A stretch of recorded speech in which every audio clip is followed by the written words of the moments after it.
বিশেষ করে ইহুদি পল্লীগুলোতে যদি যান তাহলে দেখবেন, আশ্চর্য হবেন যে ইহুদি পল্লীগুলোতে তারা পৃথিবীর মানুষকে যা শিখিয়েছে তার ব্যতিক্রম কার্যক্রম তারা করে। তারা পৃথিবীর মানুষকে শিখিয়েছে তোমরা ছেলে মেয়ে নাও একটা অথবা দুইটা, এবং এটার পিছনে তারা কোটি কোটি টাকা ব্যয় করছে সারা পৃথিবীতে এই প্রজেক্টের পিছনে। কিন্তু কোনো ইহুদি ফ্যামিলির সন্তান 6টা 7টার নিচে নাই। আপনি আজকে আমার কথা শুনে গিয়ে পরীক্ষা করবেন যেমন কোনো ইহুদি ফ্যামিলি আছে কিনা যার সন্তান সন্ততি 6টা 7টার নিচে। এটা তারা প্রমোট করে তাদের মধ্যে যে সন্তান বেশি নিতে হবে, আর পৃথিবীবাসীকে প্রমোট করে কোটি কোটি টাকা খরচ করে যে তোমরা সন্তান কম নাও। পৃথিবীবাসীকে ব্যস্ত রাখে যে তোমরা free fire, PUBG, video game, মদ, জুয়া, ক্রিকেট, ফুটবল, বিশ্বকাপ এগুলো নিয়ে ব্যস্ত থাকো। কয়টা বিশ্বকাপের আয়োজন ইসরায়েল করেছে আমাকে দেখান, যে কয়টা বিশ্বকাপের আয়োজন করেছে ইসরায়েল। আর আরব বিশ্বের দেশগুলো কয়টা বিশ্বকাপের আয়োজন করতেছে। তো এইটা তারা এইভাবে পৃথিবীতে হাইপ তৈরি করে, তারাই তাদের মিডিয়া দিয়ে। এটাই সফলতা। এই সমস্ত জুয়া, মদ, নেশা, গান বাজনা, বাদ্যযন্ত্র, এটাই সফলতা। আর তারা তাদের ভিতরে জ্ঞান, বিজ্ঞান, শিক্ষা এবং পড়াশোনা নিয়ে ব্যস্ত। তারা তাদের সন্তান সন্ততিদের নিয়ে পড়াশোনা, শিক্ষা এবং জ্ঞান নিয়ে ব্যস্ত জন্মের পর থেকে, এমনকি পেটে থাকার পর থেকে। এই জন্য আমি বলেছি যে তাদের উপর আল্লাহ দয়া করে দিয়েছে এই কথা নয়, আমাদের অযোগ্যতার কারণে, আমাদের গুনাহের কারণে শাস্তি এবং পরীক্ষা হিসেবে আল্লাহ তাদের উপর আমাদের শাসক বানিয়ে দিয়েছে। নাহলে কখনোই তাদের শাসক হওয়ার কথা নয়, যেখানে আমাদের কাছে ঈমান আছে। সম্মানিত উপস্থিতি, এরকম আরো শত শত উদাহরণ আপনাদের সামনে পেশ করতে পারবো। এবার চলে আসে আমাদের মসজিদ। এটা গেল গোটা বিশ্বের মুসলমানদের অবস্থা। এবার আসেন মসজিদে। মসজিদের কমিটির কাছে যদি 10 টাকা থাকে, মসজিদ কমিটি ওই 10টা টাকার 5টা টাকা যে শিক্ষার জন্য ব্যয় করতে হবে এটা তার মাথাতেই নাই। 10 টাকা থাকলে আরও 5 টাকা বেশি করে আগে এসি কিনবে, টাইলস কিনবে, তারপরে হচ্ছে ফ্যান কিনবে, লাইট কিনবে, ছাদ ঢালাই দিবে, এগুলো নিয়ে ব্যস্ত। অথচ আপনি এখন আজকে যদি আপনি এই সমস্ত মসজিদের দায়িত্ব 5 জন ইউরোপিয়ান, 5 জন আমেরিকান অথবা 5 জন ইহুদিকে দিয়ে দেন, আপনাদের যারা আজকে এখানে যতজন মানুষ উপস্থিত হয়েছেন, যাদের কোনো না কোনো মসজিদের সাথে সম্পর্ক আছে, যত মানুষ স্টেজে আছেন, মাদ্রাসার শিক্ষক আছেন, বিভিন্ন মসজিদে ইমামতি করেন, পাশে মুরব্বীরা আছেন, যারা যেখানে বিভিন্ন মসজিদের সাথে সম্পৃক্ত আছেন, তাদের উদ্দেশ্য করে বলছি, আজকে এখন যদি আপনাদের মসজিদগুলোতে আমি কমিটি করে দিই 5 জন আমেরিকান, 5 জন ইউরোপিয়ান বা 5 জন ইহুদি, তাহলে ওরা আগে এসে দেখবে মসজিদের ফান্ডে কয় টাকা আছে, তো মসজিদের ফান্ডে 1 টাকা আছে, তো বলবে 8 আনা শিক্ষার জন্য ব্যয় করো। কথা কি আমার বুঝতে পেরেছেন? ওরা যদি এসে দেখে মসজিদের ফান্ডে 8 আনা আছে, তাহলে বলবে 4 আনা শিক্ষার জন্য ব্যয় করো। এভাবে ওরা পৃথিবীটা পরিচালনা করছে।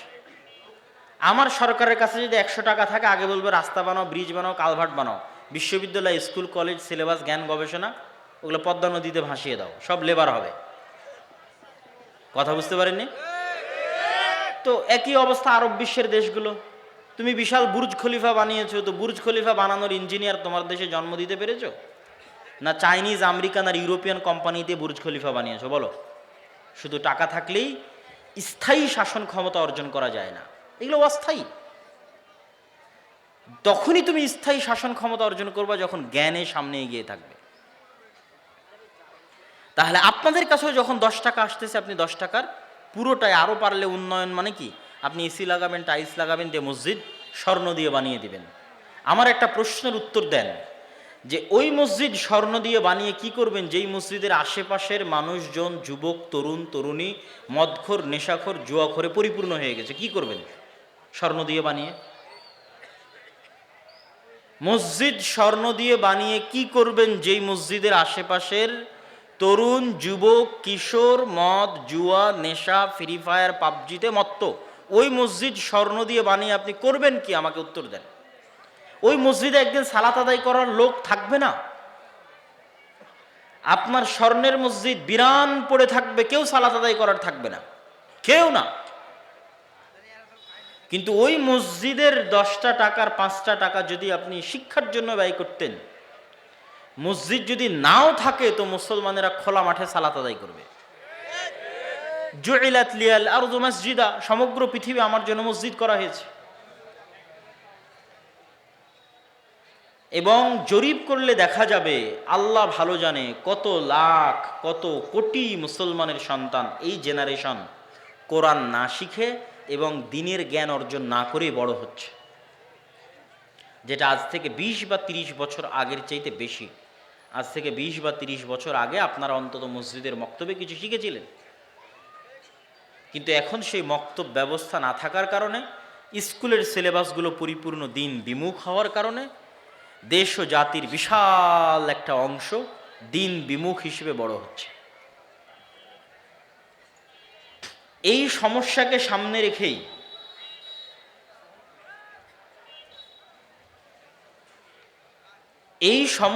সামনে রেখেই আদ-দাওয়া ইলাল্লাহ আল জামিয়া সালাফিয়ার অধীনে দেশব্যাপী মসজিদ ভিত্তিক দিন শিক্ষা, প্রতিটি মসজিদ হোক দিন শিক্ষার প্রথম পাঠশালা, এই মর্মে আমরা আমাদের দাওয়াতি সফর অব্যাহত এবং চলমান রেখেছি। ইতিমধ্যে আমরা বাংলাদেশের 4টি জেলার 126টি মসজিদ সফর করেছি আলহামদুলিল্লাহ। এবং আগামী ডিসেম্বরের প্রথম থেকে, দাদা 1 সপ্তাহ পর থেকেই আপনাদের দিনাজপুর অঞ্চলে, দিনাজপুর জেলায় আমাদের দাওয়াতি সফর শুরু হবে এবং প্রতি উপজেলায় আমরা একদিন করে সময় দিব। ইতিমধ্যেই যারা অবগত ছিলেন তারা অনলাইনে আমাদের গুগল লিঙ্কে যে আবেদনের লিঙ্ক দেওয়া ছিল সেটা পূরণ করে আপনারা আমাদের কাছে পাঠিয়েছেন। সেই আপনাদের আবেদনের ভিত্তিতে আমরা মসজিদগুলোতে যাব। আজকে এখানে যারা উপস্থিত হয়েছেন তাদের কাছে উদাত্ত আহ্বান থাকবে যে আপনারা যে যেখান থেকে এসেছেন সেখানে ফিরে গিয়ে মসজিদ ভিত্তিক দিন শিক্ষাকে কিভাবে মজবুত করা যায় এটা নিয়ে কাজ করবেন। জামিয়া সালাফিয়া এবং আদ-দাওয়া ইলাল্লাহর কাছে মসজিদের দিন শিক্ষাকে শক্তিশালী করার জন্য পরিপূর্ণ সিলেবাস আছে, পরিপূর্ণ ট্রেনিংয়ের ব্যবস্থা আছে শিক্ষকদের, এবং পরিপূর্ণ ম্যানেজমেন্ট সিস্টেম আছে। শুধু একদল মানুষ উদ্যোগ নিয়ে বাস্তবায়ন করলেই হয়। তাতে যদি আমাদের সাথে যোগাযোগ এবং সম্পর্ক নাও থাকে তবুও তারা বাস্তবায়ন করতে পারবে। এরকম ব্যবস্থাপনা আমরা গড়ে তুলেছি এবং আপনাদেরকে সেই সুযোগ এবং সেবা দিচ্ছি। যেমন আজকে আপনাদের সামনে বাংলাদেশে আমি মনে করি যে পবিত্র কোরআন শিক্ষার জন্য, কোরআন শিক্ষার গুরুত্ব এবং তাৎপর্য নিয়ে বিশেষ করে আহলুল হাদিস এবং সালাফি সমাজে কাজ অনেক কম হয়নি বললেই চলে। আমরা সেই জায়গাটা পূরণ করার লক্ষ্যেই মসজিদ ভিত্তিক দিন এবং কোরআন, এই দুইটা শিক্ষাকে সামনে রেখে আমরা সামনে এগিয়ে যাচ্ছি। এবং আমাদের সিলেবাসের অন্যতম একটি বই আমরা উসমানী কায়দা নামে, ছোট বাচ্চারা যারা স্কুলে পড়ে তারা অতি সহজে কোরআন শিখতে পারবে, কোনো প্রকার পারিভাষিক একাডেমিক শব্দ ব্যবহার করা ছাড়াই তারা যেন কোরআন সহজে শিখতে পারে, এই মর্মে আমাদের সিলেবাসের অন্যতম একটি বই হচ্ছে এই কায়দা, উসমানী কায়দা। আমাদের আজকের এখানে বইয়ের স্টল থাকলে আপনারা নিয়ে যাওয়ার চেষ্টা করবেন। বিশেষ করে যারা মসজিদের সাথে সম্পৃক্ত আছেন তারা আমাদের সাথে যোগাযোগ ছাড়াই, আমাদের সিলেবাসের আরও একটি বই আসতেছে, আগামীকাল অথবা পরশুদিন প্রকাশিত হবে, এবং আমাদের ট্রেনিং আয়োজন হবে 15 অথবা 16 ডিসেম্বর থেকে। যে সমস্ত মক্তব আমাদের অধীনে পরিচালিত হচ্ছে তাদের নিয়ে প্রথম আমাদের ইমাম এবং শিক্ষকদের নিয়ে ট্রেনিং সেশন আয়োজন হবে। পাশাপাশি আরও যে আমাদের সুযোগ সুবিধাগুলো আছে সেগুলো আমরা সেই ট্রেনিং আপনাদের সামনে পেশ করব এবং তুলে ধরব। আপনারা যারা যেখান থেকে এসেছেন জামিয়া সালাফিয়ার সাথে সম্পৃক্ত হয়ে মসজিদ ভিত্তিক এই দিন এবং কোরআন শিক্ষা কার্যক্রমে জড়িত হতে চান, তারা চেষ্টা করবেন সাধ্য অনুযায়ী আমাদের সাথে যোগাযোগ করার। আর অচিরে আমরা দিনাজপুরে আসতেছি, 1 সপ্তাহ থেকে 10 দিনের মধ্যে আমরা দিনাজপুর এবং রংপুর বিভাগীয় প্রতিটি জেলার প্রতিটি উপজেলায় একদিন করে সময় দিব। সেখানে আপনাদের স্বতঃস্ফূর্ত অংশগ্রহণ, সাড়া এবং উপস্থিতি আমরা কামনা করছি ইনশাআল্লাহ। সম্মানিত উপস্থিতি, আমরা আমাদের এই আলোচনার একটু সামনে এগিয়ে যাই। আমাদের আলোচনার দ্বিতীয় অংশ হচ্ছে কোরআন শিক্ষা। সার্বিকভাবে মুসলমানদের শিক্ষার একটা চিত্র আপনাদের তুলে ধরলাম। এবার আসেন একটু কোরআনের শিক্ষার গুরুত্ব এবং তাৎপর্য সম্পর্কে সংক্ষিপ্ত একটু আলোচনা করি। কোরআন এমন একটি কিতাব, যেই কিতাবের সাথে মুসলিম উম্মার ভাগ্য লিখিত আছে। এই কিতাবের সাথে মুসলমানদের ভাগ্য লিখিত কিভাবে? আমাদের সমাজে, আমাদের বাড়িতে, আমাদের দেশে এই কিতাবের অবস্থা হবে যেমন, পৃথিবীতে আমাদের অবস্থা হবে তেমন। আমাদের সমাজে, আমাদের বাড়িতে, আমাদের রাষ্ট্রে এই কিতাবের অবস্থা হবে যেমন, আল্লাহ আমাদেরকে পৃথিবীতে বানিয়ে দিবেন তেমন। রাসূলুল্লাহ সাল্লাল্লাহু আলাইহি ওয়াসাল্লাম বলেন, ইন্নাল্লাহা ইয়ারফাউ বিহাযাল কিতাবি আকওয়ামান ওয়া ইয়াদউ বিহি আখারিন। আল্লাহ এই কিতাব দিয়ে এই উম্মতের একটা অংশকে পৃথিবীর সর্বোচ্চ স্থানে পৌঁছে দিয়েছেন, এই কিতাব দিয়ে এই উম্মতের একটা অংশকে পৃথিবীর সর্বনিম্ন স্থানে নামিয়ে দিয়েছেন। কোন অংশকে সর্বোচ্চ স্থানে পৌঁছে দিয়েছেন? ওমর রাদিয়াল্লাহু তাআলা আনহুর ইতিহাস পড়েন।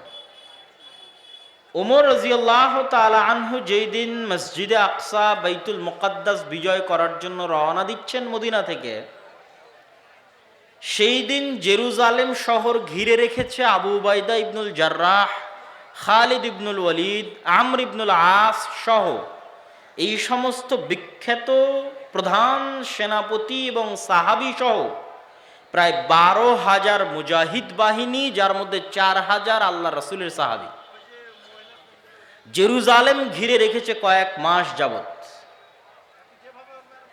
জেরুজালেমের পাদ্রীদের আহ্বান হচ্ছে, আমিরুল মুমিনিন খলিফাতুল মুসলিমিন যতক্ষণ না আসবে ততক্ষণ মসজিদে আকসার চাবি আমরা হস্তান্তর করব না। আমিরুল মুমিনিন খলিফাতুল মুসলিমিন ওমর ইবনুল খাত্তাব রাদিয়াল্লাহু তাআলা আনহু মদিনা মুনাওয়ারা থেকে 1500 কিলোমিটার দূরের পথে রওনা দেওয়ার জন্য মাত্র একজন গোলামকে সাথে করে নিয়ে, তবুও পালাক্রমে কখনো গোলাম উটের পিঠে, কখনো তিনি উটের পিঠে, এইভাবে তিনি সামনের দিকে আগাতে থাকলেন। যখন তিনি জেরুজালেমের গেটে পৌঁছাচ্ছেন, তখন আবু উবাইদা ইবনুল জাররাহ প্রধান সেনাপতি হন্তদন্ত হয়ে ছুটে এসে দেখছেন যে আমিরুল মুমিনিনের গায়ে জীর্ণ শীর্ণ কাপড়, এবং আমিরুল মুমিনিন রশি ধরে টানছে, এবং উটের পিঠে বসে আছে একজন ভৃত্য গোলাম। তখন আবু উবাইদা ইবনুল জাররাহ বলছে, ইয়া আমিরুল মুমিনিন ইন্নার রোমান ইয়ানজুরু ইলাইনা নাজরাতা কিল্লাহ। হে আমিরুল মুমিনিন, আজকে বিশাল রোমান এম্পায়ারের পতন, হেডকোয়ার্টারের পতন হচ্ছে। আজকের যুগে বাংলাদেশের হাতে বা যে আফগানিস্তান থেকে কেউ গিয়ে আমেরিকার নিউ ইয়র্ক, ওয়াশিংটন বিজয় করে নিল, পাহাড় থেকে উঠে আসা, মরুভূমি থেকে উঠে আসা কোনো এক কৃষক, ঠিক তেমনি রোমান এম্পায়ারের হেডকোয়ার্টার জেরুজালেম বিজয় করছে মরুভূমি থেকে উঠে আসা একজন তৎকালীন যুগের, তাদের 20-30 বছর আগের যুগের একজন রাখাল। তিনি এখন আমিরুল মুমিনিন খলিফাতুল মুসলিমিন ওমর ইবনুল খাত্তাব। তো হে আমিরুল মুমিনিন, তারা আমাদের দিকে নিচু দৃষ্টিতে দেখবে যে দেখো মুসলমানদের আমিরের অবস্থা কি, খলিফার অবস্থা কি। তখন ওমর ইবনুল খাত্তাব রাদিয়াল্লাহু তাআলা আনহু ধমক দিয়ে বললেন, আবু উবাইদা, এই কথা যদি তুমি না হে অন্য কেউ বলতে আমি এত কষ্ট পেতাম না। আবু উবাইদা শোনো, কুন্না কওমান আযিল্লাহ, আজ থেকে 20-30 বছর আগে জাহিলিয়াতের যুগে আরবের মরুভূমিতে মক্কা এবং মদিনায় গত 1000 বছরেও কোনো সাম্রাজ্য কায়েম হয়নি, গত 100 বছরেও কোনো রাজত্ব তৈরি হয়নি। আমরা সেই জাহেলি যুগের মরুভূমির রাখাল, অন্ধকারাচ্ছন্ন যুগের মানুষ। আমাদের না কোনো নাম ছিল, না সুনাম, না খ্যাতি, না আমাদের দুনিয়াতে কেউ চিনত, না আমাদের কোনো টাকা পয়সা ছিল, না ক্ষমতা, না রাজত্ব ছিল। কুন্না কওমান আযিল্লাহ, আমরা নাম পরিচয়বিহীন এক অধপতিত জাহিলি যুগে বসবাস করা একদল মানুষ ছিলাম। আজ আল্লাহ আমার মতো ওমর রাদিয়াল্লাহু তাআলা আনহুকে কোন পর্যায়ে পৌঁছে দিয়েছে যে আমি রোমান এম্পায়ারের হেডকোয়ার্টার জেরুজালেম বিজয় করছি। তার কারণ কি জানো? ইসলাম, কোরআন, এই কিতাবের মূল্যায়ন, দ্বীনের মূল্যায়ন। উপস্থিত 4000 সাহাবীর মধ্যে কোরআনের মূল্যায়ন যেমন ছিল, দিনের মূল্যায়ন যেমন ছিল, পৃথিবীতে তাদের ক্ষমতা তেমন ছিল। আর আজকে আমাদের অধপতিত নিচে নামিয়ে দিয়েছে কিভাবে? আজ ৮০ বছর থেকে আমরা মুসলমানেরা মসজিদে আকসায় নামাজি সালাতি পড়তে যেতে পারি না, মাহরুম, বঞ্চিত। আল্লাহ সুবহানাহু ওয়া তাআলার তিনটা পবিত্র ঘরের একটা পবিত্র ঘরে যাওয়ার ভাগ্য আল্লাহ আমাদের দেয়নি। এই হলো আমাদের অবস্থা। আল্লাহ আমাদেরকে এই পর্যায়ে নামিয়ে দিয়েছে কেন? আমাদের বাড়ি ঘরে দিন এবং কোরআনের অবস্থা যেমন হয়ে গেছে, আল্লাহ আমাদের তেমন করে দিয়েছে। এবং উম্মতে মুহাম্মাদির উপর আল্লাহর গজবের ধরন এটাই। উম্মতে মুহাম্মাদির উপর আল্লাহ সুবহানাহু ওয়া তাআলার আযাব, গজব, পরীক্ষা অতীতের উম্মতের মতো হবে না। নূহ আলাইহিস সালাতু ওয়াস সালামের কওমকে আল্লাহ বন্যা দিয়ে ডুবিয়ে দিয়েছেন। লূত আলাইহিস সালাতু ওয়াস সালামের কওমকে আল্লাহ শহর উল্টিয়ে দিয়েছেন। আদ, সামুদ, তাদেরকে আল্লাহ সুবহানাহু ওয়া তাআলা বিকট আওয়াজ, ঝড় ঝঞ্ঝা, বৃষ্টি দিয়ে ধ্বংস করে দিয়েছেন। বনু ইসরাইলের একটা অংশকে আল্লাহ বানরে এবং শূকরে পরিণত করে দিয়েছেন। উম্মতে মুহাম্মাদির উপর আযাবের ধরনের মধ্যে একটা ধরন বানর এবং শূকরে পরিণত করা আছে। হাদিসে আল্লাহর নবী বলেছেন, আমার উম্মতের একদল মানুষ বানর এবং শূকরে পরিণত হয়ে যাবে।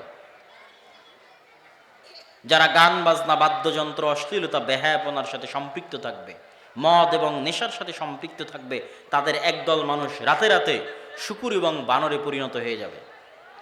আর শূকর এবং বানরে পরিণত হওয়া কঠিন কিছু নয়।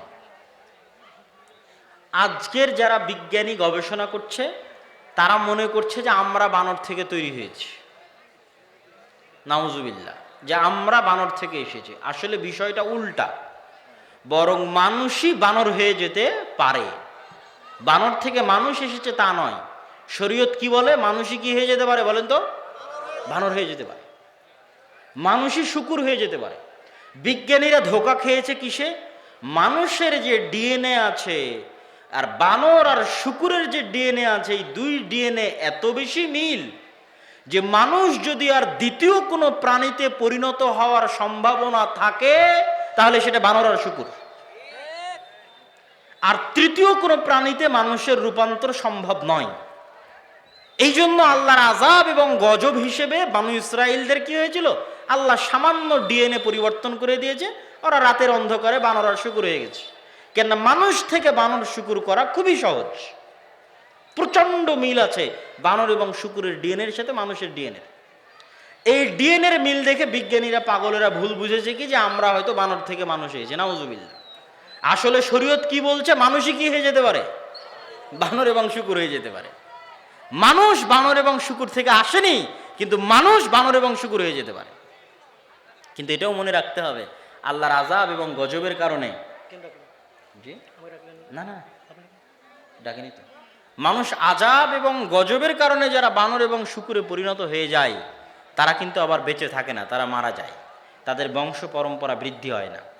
সুতরাং আমরা এটাও বলতে পারবো না যে আজকে যারা বানর আছে তারা বানু ইসরায়েলের ওই অভিশপ্ত যাদের মানুষকে আল্লাহ বানর বানিয়ে দিয়েছিল তাদের পরবর্তী বংশধর, তা নয়। বানর আল্লাহর একটা স্বতন্ত্র সৃষ্টি, শূকর আল্লাহর একটা স্বতন্ত্র সৃষ্টি, মানুষ আল্লাহর একটা স্বতন্ত্র সৃষ্টি। কিন্তু মানুষ যদি দ্বিতীয় কোনো পশুতে পরিণত হয়, তাহলে সেটা কোন পশুতে পরিণত হবে? বানর এবং শূকর। এটা আল্লাহর গজব, আযাব। ঠিক উম্মতে মুহাম্মাদির উপর আল্লাহর আর একটা আযাব এবং গজব স্থায়ীভাবে থাকতেই থাকবে, থাকতেই থাকবে। সেটা কি? সেটা হচ্ছে উম্মতে মুহাম্মাদির উপর বিধর্মীদের চাপিয়ে দেওয়া। উম্মতে মুহাম্মাদি যদি আপনারা আজকে কাহারোল উপজেলার মানুষ যারা আজকে এখানে একত্রিত হয়েছেন, ইসআল নাফসাকুম ইসআলু আনফুসাকুম, আপনাদের নিজেদের জিজ্ঞেস করেন যে আপনি সর্বশেষ কতদিন কোরআন পড়েননি। আপনারা নিজেদের জিজ্ঞেস করেন আপনাদের বাড়িতে সর্বশেষ কতদিন কোরআন পড়া হয়নি।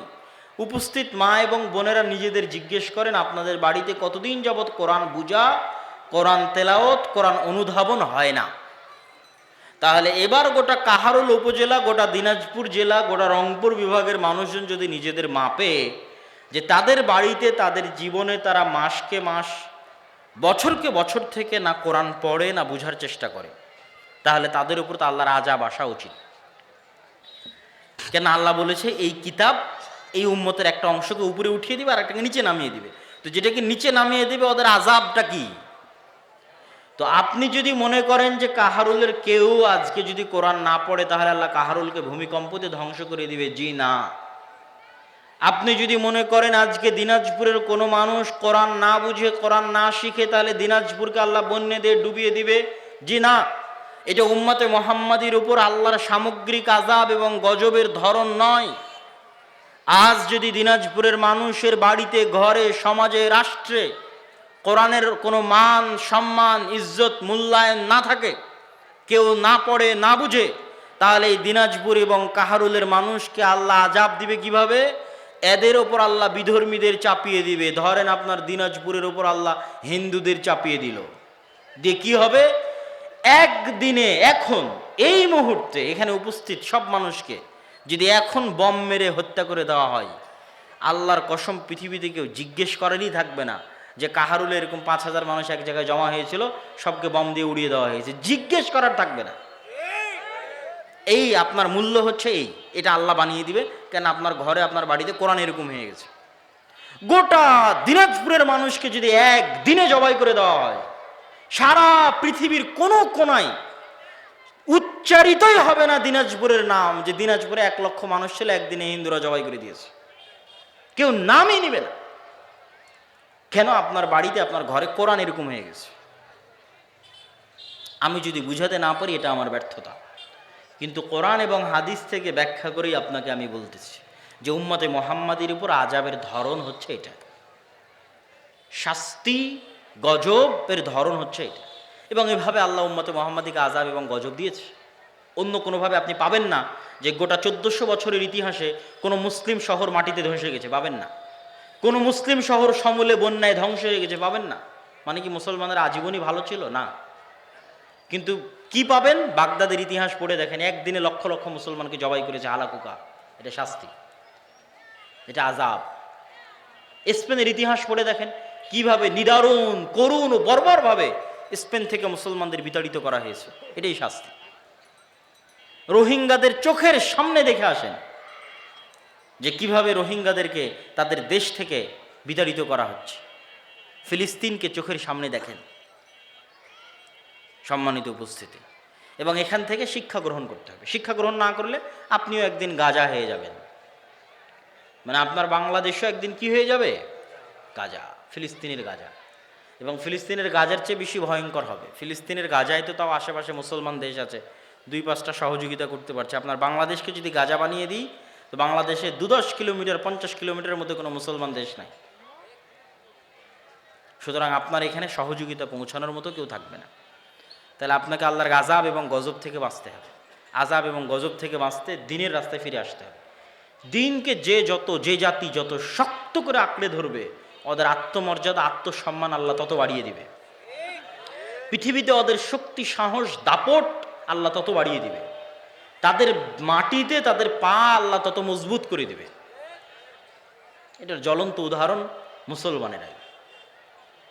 সম্মানিত উপস্থিতি, এই জন্য আমাদেরকে দিনের রাস্তায় ফিরে আসা ছাড়া, আমাদের মসজিদগুলোতে মৌলিক দিন শিক্ষার ব্যবস্থা করা ছাড়া, আমাদের শতভাগ মুসলমান সন্তানের কাছে দিনের ন্যূনতম জ্ঞান পৌঁছে দেওয়া ছাড়া, শিক্ষার এই আন্দোলন, শিক্ষার এই সংগ্রাম ছাড়া, কেন এই দিনটা হচ্ছে জ্ঞানের দিন।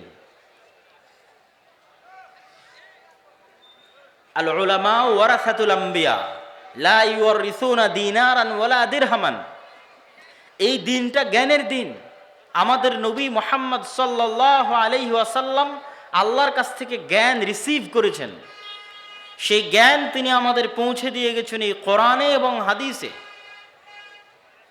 ইসলাম এসেছে জাহিলিয়াত, মূর্খতার বিপরীতে। ইসলামের প্রথম আয়াত ইকরা বিসমি রাব্বিকাল্লাযী খালাক, তোমরা পড়ো। এই বইয়ের নাম হচ্ছে কোরআন। কোরআন শব্দের অর্থ হচ্ছে পড়া। কোরআন শব্দের শাব্দিক অর্থ হচ্ছে অত্যাধিক পাঠকৃত, পঠিত। তথা এই পুরো দিনটা হচ্ছে জ্ঞানের দিন।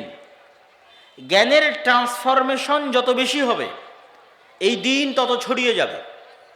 কিয়ামত পর্যন্ত আর কোনো নবী আসবে না, কিন্তু এই দিনকে ছড়িয়ে দিবে কারা? এই জ্ঞানের উত্তরসূরি যারা, তারা। এই জন্য আমাদের সর্বোচ্চ চেষ্টা করতে হবে জ্ঞান পৌঁছে দেওয়ার। মুসলমানের সন্তানের কাছে দ্বীনের ন্যূনতম মৌলিক জ্ঞান পৌঁছে দেওয়ার, এটাই দাওয়াতি কাজ, এটাই শ্রেষ্ঠ দাওয়াতি কাজ।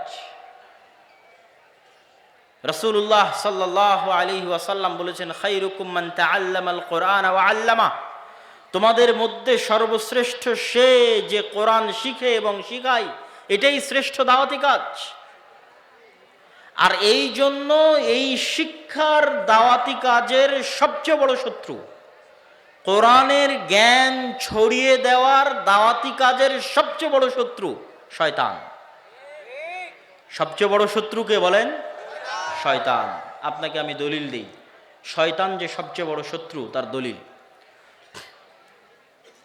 আমরা খাবারের শুরুতে বললাম বিসমিল্লাহ, পানের শুরুতে বললাম বিসমিল্লাহ, বাথরুম টয়লেটে গিয়ে যাওয়ার শুরুতে বললাম বিসমিল্লাহ, যে কোনো ভালো কাজের শুরুতে বললাম বিসমিল্লাহ, পশু প্রাণী জবাই করার শুরুতে বললাম বিসমিল্লাহ, আর কোরআন পড়ার শুরুতে বললাম আউযু বিল্লাহি মিনাশ শাইতানির রাজিম।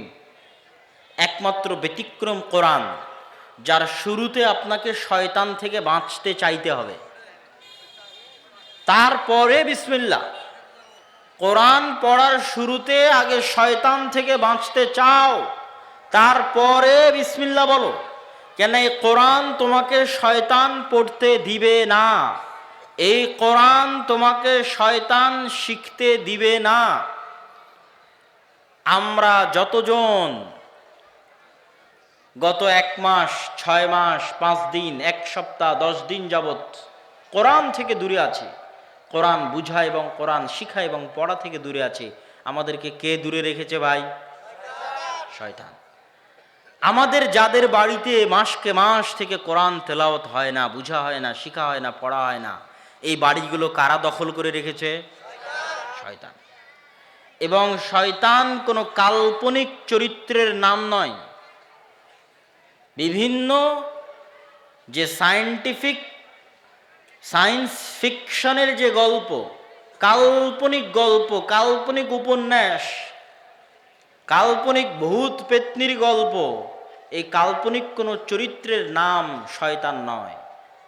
শয়তান এক অতি বাস্তব, অতি সত্য এবং অতি ভয়ঙ্কর চরিত্রের নাম হচ্ছে শয়তান।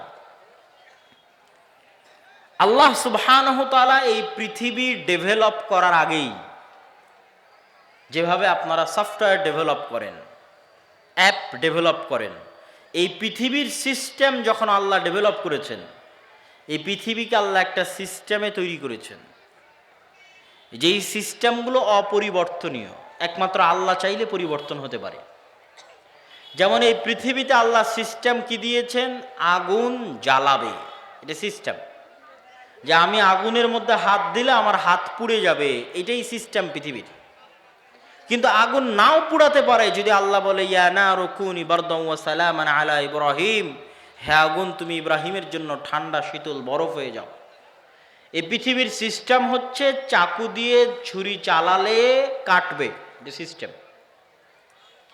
ঠিক এই পৃথিবীর অন্যতম একটা সিস্টেম হচ্ছে আল্লাহ মানুষকে রক্ষণাত্মক ভূমিকায় রেখে মানুষের শত্রু হিসেবে বানিয়ে দিয়েছেন, এনিমি হিসেবে বানিয়ে দিয়েছেন শয়তানকে। যেমন ভিডিও গেমে যুবক এবং কিশোরদের এনিমি থাকে, শত্রু থাকে, যার বিরুদ্ধে সে লড়াই করে, এবং প্রতিটা গেম, প্রতিটা খেলায় পাল্টা প্রতিপক্ষ থাকে। ভোটের রাজনীতিতেও পাল্টা প্রতিপক্ষ আছে, ক্রিকেট ফুটবলও পাল্টা প্রতিপক্ষ আছে, ভিডিও গেমের মধ্যেও পাল্টা প্রতিপক্ষ আছে, যে হচ্ছে এনিমি। তো এই পৃথিবীকে আল্লাহ ওইভাবেই ডেভেলপ করেছে যে মানুষের জন্য আল্লাহ কাকে শত্রু করে দিয়েছে বলেন তো? শয়তানকে শত্রু করে দিয়েছে। এবং শয়তানকে আল্লাহ আক্রমণ করার সর্বোচ্চ ক্ষমতা দিয়েছে। শয়তানকে আক্রমণ করার সর্বোচ্চ ক্ষমতা দিতে গিয়ে রাসূলুল্লাহ সাল্লাল্লাহু আলাইহি ওয়াসাল্লাম বলেন, ইয়াজরি মাজরা দাম, শয়তান মানুষের রক্ত কণিকার সাথে প্রবাহিত হয়, চলতে পারে। মানুষের শরীরের রগে রগে রক্তে রক্তে শয়তান চলতে পারে, ইয়াজরি মাজরাদ দাম। এই ক্ষমতা আল্লাহ শয়তানকে দিয়েছে।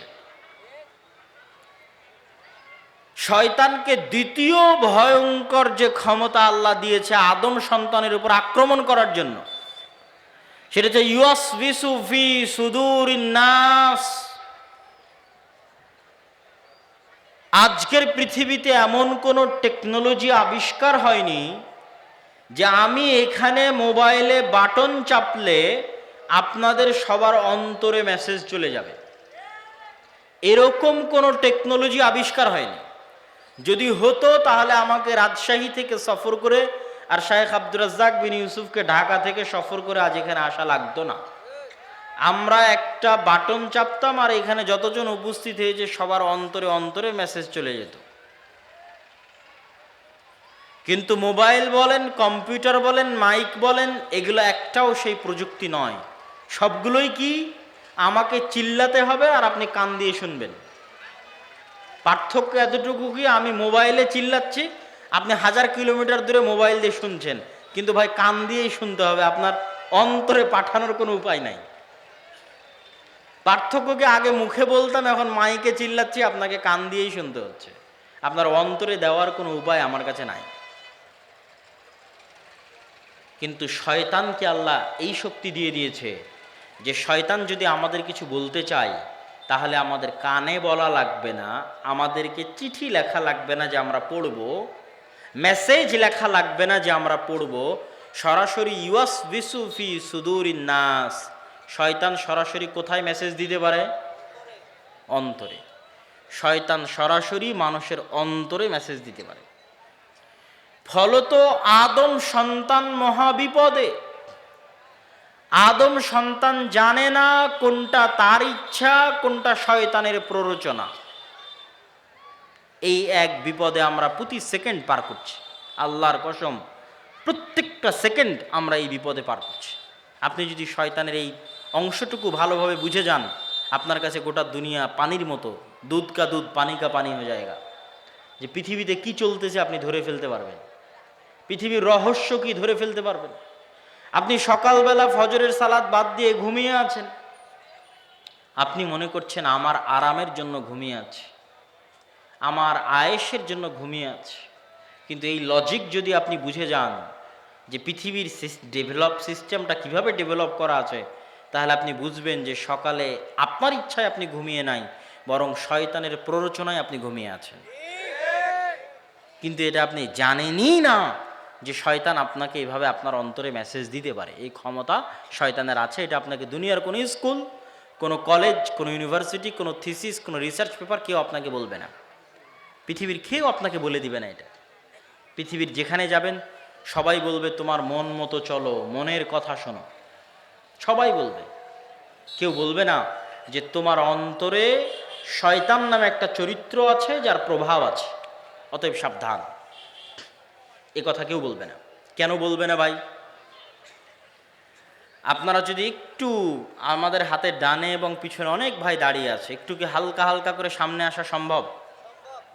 একটু ডানে বামে এবং সামনে একটু করে চেপে বসেন এবং ধৈর্য ধরে শেষ পর্যন্ত বক্তব্য শুনতে হবে। আমরাও দূর থেকে এসেছি, আপনারাও দূর থেকে এসেছেন। আমরা আপনাদের কাছে দুইটা দিনের কথা পৌঁছাতে পারলে আমাদের লাভ, আপনারা শুনলে আপনাদের লাভ। একটু অল্প অল্প করে এগিয়ে আসেন যতদূর সম্ভব হয়। ওই যে মধ্যের ফাঁকা জায়গাটা একটু পূরণ করেন, যে একটু এগিয়ে আসেন, অল্প অল্প করে আগান এবং ডানে বামে এগুলো আগান। বিশেষ করে যারা ডানে দাঁড়িয়ে আছেন তারা কোনোভাবে ভাইজান ভিতরে বসা যায় কিনা দেখেন। আপনাদের কোনো স্বেচ্ছাসেবকরা থাকলে তাদেরকে একটু পাঠিয়ে দেন, যাতে মানুষজনকে বসার ব্যবস্থা করে দিতে পারে। অনেক মানুষ দাঁড়িয়ে আছে। সম্মানিত উপস্থিতি, আজকে আমরা এই মুহূর্তে যে আলোচনাটা করতেছি শয়তান, এই আলোচনা, এই টপিক, এই বিষয় দুনিয়ার কোনো স্কুল, কলেজ, ইউনিভার্সিটি আপনাদের শিখাবে না। কোনো রিসার্চ পেপার, কোনো পিএইচডি, কোনো থিসিস কোথাও পাবেন না। কিন্তু আজকে যদি একবার ভালো করে বুঝে যান তাহলে এই পৃথিবীর সকল রহস্য আপনার কাছে ফাঁস হয়ে যাবে। তাহলে কি বলছিলাম, সকালবেলা আপনি ঘুমিয়ে আছেন, বলেন তো আপনার ইচ্ছায় না শয়তানের প্ররোচনায়? শয়তানের প্ররোচনায়। এবং আল্লাহর নবী সরাসরি হাদিসে বলছেন যে শয়তান মানুষের কাঁধের কাছে এসে গিট দেয় আর বলে, নাম ইন্নাল লাইলা লাতাবিল, ঘুমাও, রাত অনেক লম্বা, ঘুমাও, অনেক রাত লম্বা, শয়তান বলে। তথা শয়তান আপনার অন্তরে ওয়াসওয়াসাটা দেয়। তো আমরা যতজন সালাত ছেড়ে দিচ্ছি, গান শুনছি, জুয়া খেলছি, বিড়ি সিগারেট খাচ্ছি, নেশা করছি, হারাম ইনকামের সাথে জড়িত আছি, সবাই আজকে একটা জিনিস ক্লিয়ার বুঝে যান যে আপনি সুদের টাকায় যদি লোন নিয়ে থাকেন, এই লোন আপনার ইচ্ছায় আপনি নেননি, শয়তান আপনাকে প্ররোচনা দিয়ে নেওয়ায়েছে। ক্লিয়ার বুঝে যান। আপনি যদি গান শুনতে আপনার ভালো লাগে, আমি আপনাকে আল্লাহর কসম করে বলছি, এটা আপনার নিজের পরিপূর্ণ ইচ্ছা নয়, বরং এখানে শয়তানের প্ররোচনা আছে। সে আপনার কানে এবং আপনার অন্তরে এটাকে ভালো লাগায়। এর এতখানি আক্রমণ করার ক্ষমতা আল্লাহ শয়তানকে দিয়ে দিয়েছে। এরকম প্রত্যেকটা হারাম কাজকে শয়তান আমাদের সামনে ভালো করে পেশ করে। যুয়্যিনা লাহুম মা কানু ইয়ামালুন, মানুষ যত অন্যায় কাজ করে, প্রত্যেকটা অন্যায় কাজকে কেমনে সুন্দর করে পেশ করা যায় মানুষের অন্তরের সামনে, এই কৌশল, এই কারিশমা, এই ব্রেন, এই বুদ্ধি আল্লাহ শয়তানকে দিয়ে দিয়েছে। তাহলে আদম সন্তান বাঁচবে কেমনে? এত বড় আক্রমণ করার ক্ষমতা যদি আল্লাহ শয়তানকে দিয়ে দেয়, তাহলে পৃথিবীতে ভারসাম্য রক্ষা হবে কেমনে? আমরা যে গেম খেলবো, যেই গেম খেলার জন্য আল্লাহ আমাদের পৃথিবীতে পাঠিয়েছে, আমরা যে একটা সফটওয়্যারের মধ্যে আছি, এই পৃথিবীর সফটওয়্যারের মধ্যে, যেখানে আল্লাহ সিস্টেমকে এভাবে ডেভেলপ করে দিয়েছে, তো আমরা জিতবো কেমনে ভাই? শয়তানের বিরুদ্ধে জিতবো কেমনে? শয়তান তো আমাদের অদৃশ্য এনিমি। তার জন্য আল্লাহ সুবহানাহু ওয়া তাআলা কোরআন মাজিদে দুটো কথা বলেছেন। এক, ফাইম্মা ইয়াতিয়ান্নাকুম মিন্নি হুদান ফামান তাবিআ হুদায়া ফালা খাউফুন আলাইহিম ওয়ালা হুম ইয়াহজানুন। আমার পক্ষ থেকে তোমাদের নিকটে আসবে হেদায়াত, তোমরা যদি এই হেদায়াতের অনুসরণ করো, একদম যেখানে আদম আলাইহিস সালাতু ওয়াস সালামের ঘটনা আল্লাহ বলেছে, সেখানে আল্লাহ সুবহানাহু তাআলা বলছে, কুলনাহবিতু মিনহা জামিআ, যে জান্নাত এবং আসমান সব জায়গা থেকে আল্লাহ নামিয়ে দিলেন। জান্নাত থেকে আদমকে নামিয়ে দিলেন, আসমান থেকে ইবলিসকে নামিয়ে দিলেন। নামিয়ে দেওয়ার পর আল্লাহ তাদের পরস্পরকে কি করে দিলেন? শত্রু করে দিলেন। ওখানে আল্লাহ বলছে, ওয়াকুলনাহবিতু বা'দুকুম লিবা'দিন আদু, তোমরা নেমে যাও, তোমরা পরস্পরের শত্রু। এখান থেকে গেম শুরু, প্রতিযোগিতা শুরু, কিয়ামত পর্যন্ত এই প্রতিযোগিতা চলবে। আল্লাহ কোরআনে বলে, এই সিস্টেম যে পৃথিবী আল্লাহ এইভাবে ডেভেলপ করেছে, এটা আল্লাহ কোরআনে বলে দিয়েছে স্পষ্ট করে, যে আমার পৃথিবী এভাবে ডেভেলপ করা আছে যে শয়তান তোমার শত্রু এবং তাকে আমি এই ক্ষমতা দিয়েছি। এখন তুমি বাঁচবা কিভাবে? ফাইম্মা ইয়াতিয়ান্নাকুম মিন্নি হুদান ফামান তাবিআ হুদায়া ফালা খাউফুন আলাইহিম ওয়ালা হুম ইয়াহজানুন। তোমাদেরকে বাঁচানোর জন্য আমি যুগে যুগে নবী পাঠাবো, রাসূল পাঠাবো, আর নবী আর রাসূলের সাথে আমার কিতাব পাঠাবো। প্রত্যেক যুগে যারা আমার পাঠানো নবী রাসূল এবং কিতাবের কথা মেনে নিবে, তাদের কোনো ভয় নাই, কোনো দুশ্চিন্তা নাই, শয়তান তাদের কোনো ক্ষতি করতে পারবে না। বলেন আল্লাহু আকবার। কিন্তু এই কোরআন থাকার পরেও, নবী থাকার পরেও মানুষ যেভাবে আল্লাহ শয়তানকে ক্ষমতা দিয়েছে, ভয়ঙ্কর লেভেলের ক্ষমতা, সেখানে মানুষ পথভ্রষ্ট হবে না? হবে না? বলেন হবে। যেখানে আমাদের আদি পিতা পথভ্রষ্ট হয়ে গেছে, তাকে শয়তান ভ্রান্ত পথে নিয়ে চলে গেছে, সেখানে আমরা তো করবই। আমাদের আদি পিতা যদি ভুল করে থাকে, আমাদেরও ভুল হবে। এই জন্য আল্লাহর পক্ষ থেকে যুদ্ধে জিতার জন্য আল্লাহর পক্ষ থেকে ছাড়, অফার, যে এইটা হলো আমার লজিক, এই লজিকে তোমরা যুদ্ধ করো। আমি শয়তানকে দিয়েছি এই ক্ষমতা, তোমাদের জন্য দিয়েছি নবী রাসূল কিতাব, লড়তে থাকো। তারপরও তোমাদের জন্য বিশেষ অফার, আমি আল্লাহ তোমাদের জান্নাতে নিয়ে যেতে চাই, আর শয়তান তোমাদেরকে জাহান্নামে নিয়ে যেতে চায়। শয়তানের ওয়াদা এবং শয়তানের শপথ হচ্ছে, শয়তান আমাদেরকে জাহান্নামে নিয়ে যাবে। শয়তানের ওয়াদা কি? শয়তান বলছে, ওয়ালা উদিল্লান্নাহুম ওয়ালা উমান্নিয়ান্নাহুম ওয়ালা আমুরান্নাহুম অবশ্যই আমি আদম সন্তানকে পথভ্রষ্ট করব। যে কোনো মূল্যে আমি আদম সন্তানকে পথভ্রষ্ট করব। এটা হচ্ছে শয়তানের ওয়াদা। তো এখন আল্লাহ তার শয়তানের বিপরীতে গিয়ে আল্লাহ একটা চ্যালেঞ্জ করে দিলেন যে শয়তান নিয়ে যেতে চায় জাহান্নামে, আল্লাহ নিয়ে যেতে চান কোথায় বলেন তো? জান্নাতে।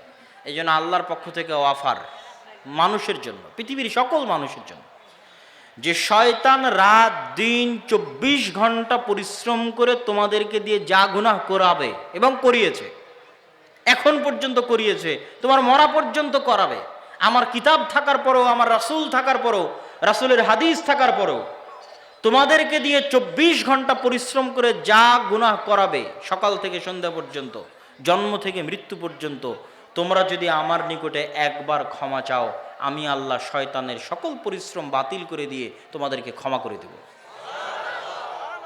এটাই হলো আল্লাহর পক্ষ থেকে অফার। ক্ষমার রাস্তা উন্মুক্ত। শয়তান চেষ্টা করবে মাথার ঘাম পায়ে ফেলে আপনাকে জাহান্নামে নিয়ে যাওয়ার জন্য, ভুল হবে, কিন্তু আপনার জান্নাতে যাওয়ার সহজ রাস্তা কি? ক্ষমা, তওবা, সাধ্য অনুযায়ী কোরআন এবং হাদিস মেনে চলা, আর আল্লাহর কাছে তওবা ইস্তেগফার করতে থাকা। কেননা শয়তানের সাথে আপনি যুদ্ধে পরিপূর্ণ জিততে পারবেন না। আল্লাহ দয়া করে আমাদের জন্য এই ছাড় দিয়ে রেখেছে, শয়তান তোমাদের ভুল করাবে, তোমরা ক্ষমা চাও, আমার ক্ষমার দরজা কিয়ামত পর্যন্ত, তোমাদের শ্বাস তোমাদের কণ্ঠনালীতে আসার আগ পর্যন্ত তোমাদের জন্য ক্ষমার দরজা উন্মুক্ত। আসছেন জি আসুন। চাদরটা এর আগে একবার দিয়েছেন। আচ্ছা। যা হবে হবে। তো শয়তানের এই লজিক যে পৃথিবীকে আল্লাহ সুবহানাহু ওয়া তাআলা এভাবে ডেভেলপ করেছেন, পৃথিবীভাবে পরিচালিত হচ্ছে, আর এই কথাটুকু আপনাকে অন্যরা কেন বলে দিবে না? এই জন্য বলে দিবে না যে মানুষ যদি একবার শয়তানের সাথে যুদ্ধ শুরু করে, কেননা এই জ্ঞানটুকু থাকলে না যুদ্ধ শুরু হবে, আর এই জ্ঞানটুকু না থাকলে তো আপনি অস্ত্র আত্মসমর্পণ করে দিলেন। কিভাবে আপনাকে বলি, আপনারা যারা আজকে এখানে যতজন উপস্থিত আছেন, তারা যদি মনে করেন যে আপনি আপনার মনের আনন্দের জন্য গান শুনছেন, তাহলে আপনি ভাই যুদ্ধ ছাড়া অস্ত্র সমর্পণ করে দিয়েছেন। যুদ্ধ ছাড়া কি করেছেন বলেন তো? একটু কথা বলতে হবে। যুদ্ধ ছাড়া কি করেছেন? অস্ত্র সারেন্ডার করেছেন শয়তানের সামনে। যদি আপনি মনে করেন যে আপনার প্রশান্তির জন্য আপনি শুনছেন, আপনি আপনার প্রয়োজনে খুব দরকার এই জন্য আপনি সুদের ঋণ লোনের টাকায় আপনি বাড়ি বানিয়েছেন, তাহলে আপনি আগেই অস্ত্র সমর্পণ করে দিয়েছেন। আপনাকে যুদ্ধটা অন্তত শুরু করতে হবে, আর এই যুদ্ধটা শুরু করার জন্য আপনাকে বিশ্বাস রাখতে হবে যে প্রত্যেক যে কাজের কথা আল্লাহ এবং তার রাসূল নিষেধ করেছে কোরআনে এবং হাদিস